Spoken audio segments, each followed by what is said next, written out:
కొన్ని పాటలు ఎప్పటికీ ప్రేమికులు మర్చిపోరు. కొన్ని సినిమాలు ఎంత పెద్ద విజయం సాధిస్తాయో ఆ సినిమాలో పాటలు కూడా అంతే హిట్ అవుతుంటాయి. మ్యూజికల్ హిట్గా నిలిచిన సినిమాలు ఎన్నో ఉన్నాయి. సినిమాలు ఫ్లాప్ అయినా సాంగ్స్ ద్వారా గుర్తింపు తెచ్చుకున్న సినిమాలు కూడా మన దగ్గర ఉన్నాయి. సందర్భం ఏదైనా కొన్ని పాటలు తెగ వినిపిస్తూ ఉంటాయి. పెళ్లిళ్ళు, ఫంక్షన్స్ జరిగినప్పుడు సాంగ్స్ పెట్టుకుని వైబ్ అవుతుంటారు. ఇప్పుడు మనం మాట్లాడుకునే సాంగ్ ఓ తరాన్ని ఊపేస్తుంది.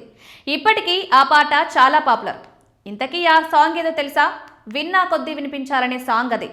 సిల్క్ స్మిత స్టెప్పులేసి బావలు సయ్య సాంగ్. సుమన్, కృష్ణంరాజు కలిసి నటించిన బావ బావమర్తి సినిమాలోనిది ఈ పాట.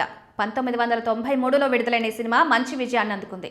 ఈ సినిమాకు రాజ్ కోటి సంగీతం అందించారు. సినిమాలోని పాటలన్నీ సూపర్ హిట్ అయ్యాయి. వాటితో పాటు సినిమాలోని స్పెషల్ సాంగ్ బావలు సయ్య సాంగ్ కూడా దుమ్మురేపింది. అప్పట్లో ఈ సాంగ్ చాక్ బస్టర్ గా నిలిచింది. సోషల్ మీడియా వాడకం లేని రోజుల్లోనే ఈ సాంగ్ దుమ్మురేపింది.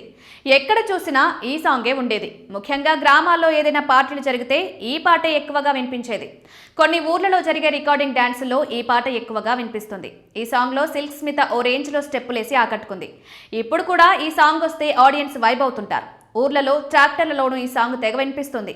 ఇప్పుడు యూట్యూబ్లోనూ తెగ చక్కర్లు కొడుతోంది.